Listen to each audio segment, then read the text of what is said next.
இப்போ ஊட்டி ஐயோ மேலே இப்படி தூக்குங்க. இப்போ இந்த ஊட்டி பீன்ஸு வெந்துருச்சு, நல்லா வெந்துருச்சு பாருங்க. இப்போ நம்ம இதை தாளிக்க போகிறோம். இப்போ நம்ம கடாயை அடுப்பில் வச்சு 2-3 ஸ்பூன் எண்ணெய் ஊற்றிக்கிறோம்.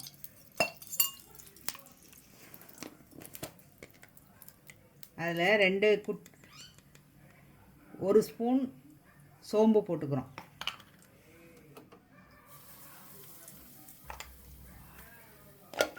ஒரு ஸ்பூன் சோம்புத்தூள் போட்டுக்கிறோம்.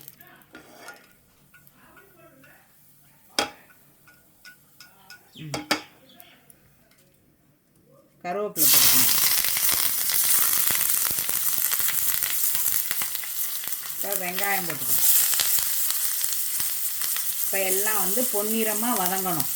அது வரைக்கும் நம்ம வதக்கணும்.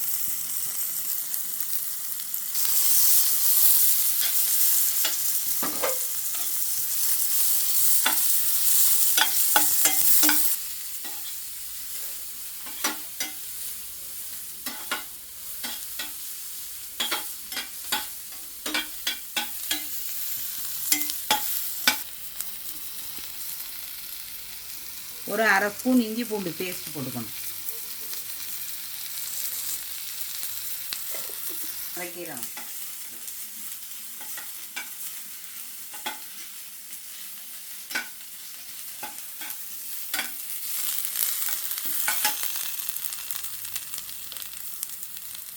வெங்காயம் பாருங்கள் எப்படி வதங்கிடுச்சு. இப்போ தக்காளி போட்டுக்கிறோம். இந்த தக்காளி வதங்கிறதுக்கு கொஞ்சம் உப்பு போட்டுக்கிறோம்.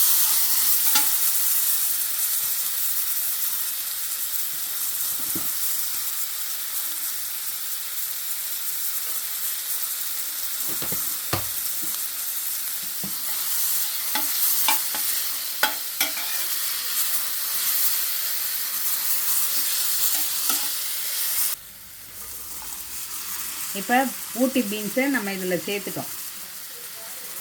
சேர்த்து இதையும் வதக்கி விட்டோம். இதையும் சேர்த்து வதக்கி விட்டுறணும் நம்ம நல்லா.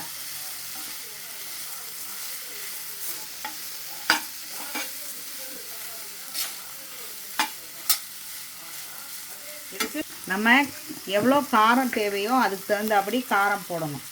இப்போ நான் வந்து ஒரு 1/2 ஸ்பூன் காரம் மிளகாத்தூள் போட்டிருக்கேன்.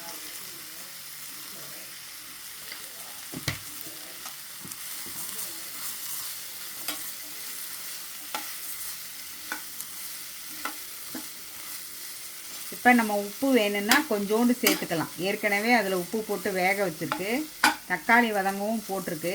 அதனால் ஒரு 1/4 ஸ்பூன் உப்பு போட்டால் போதும். கரெக்டாக 1/4 ஸ்பூன்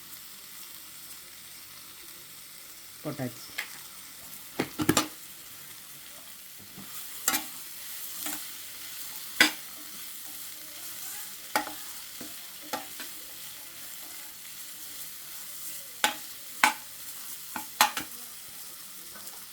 இப்போ தேங்காய் சோம்பு நம்ம அரைச்சி வச்சுருக்கோம், அதை இதோடு சேர்க்க போகிறோம்.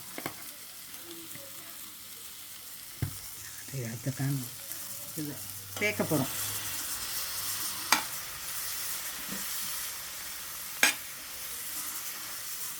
உங்களுக்கு நிறைய கிரேவி வேணும்னா நிறைய தேங்காய் சேர்த்துக்கலாம். தேங்காய் சேர்த்து கிரேவி மாதிரி கூட வச்சுக்கலாம். இது மசாலா மாதிரி இருக்கனால கொஞ்சம் தேங்காய் போட்டால் கூட போதும்.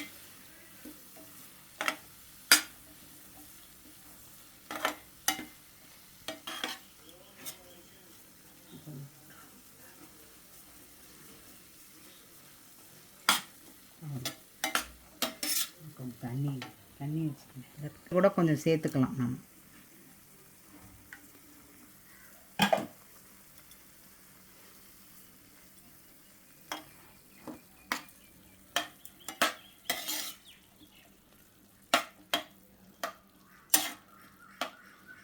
சரியாக இருக்குமோ இல்லை? சரியாக இருக்கும்.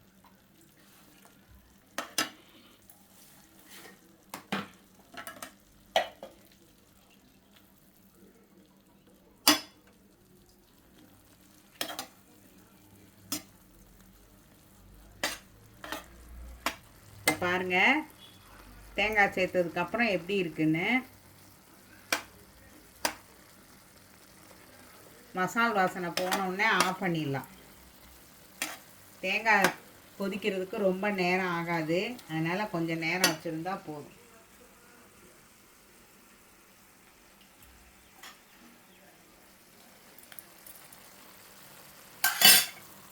இது சப்பாத்திக்கு கூட தொட்டுக்கலாம், சாதத்துக்கும் தொட்டுக்கலாம். இப்போ சாம்பார் வச்சு இதான் செஞ்சுருக்கோம்.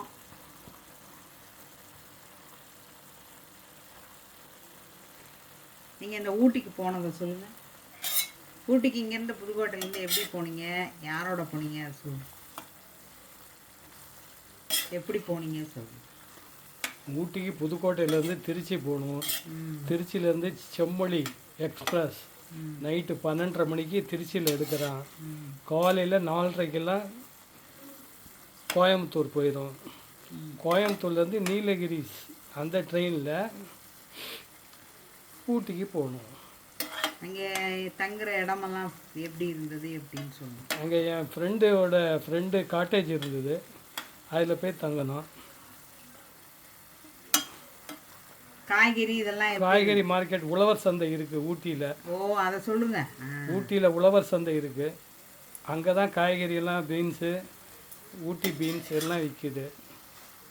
அருமையாக விற்கிது காய்கறி. கேரட் ஈரட் எல்லாம் ஃப்ரெஷ்ஷாக விற்கிது.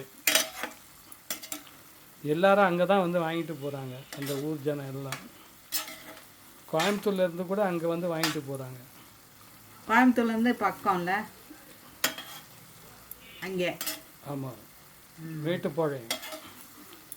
கோவை டு மேட்டுப்பாளையம், மேட்டுப்பாளையம் டு ஊட்டி பஸ்ஸில் போகணும். கிளைமேட் அருமையாக இருக்குது ஊட்டியில்.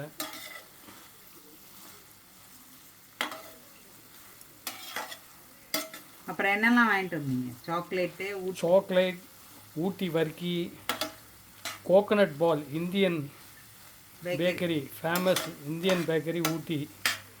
அங்கேருந்து சாக்லேட், ஹோம்மேட் சாக்லேட் வாங்கிட்டு வந்தேன். அப்புறம் பீன்ஸ், பட்டாணி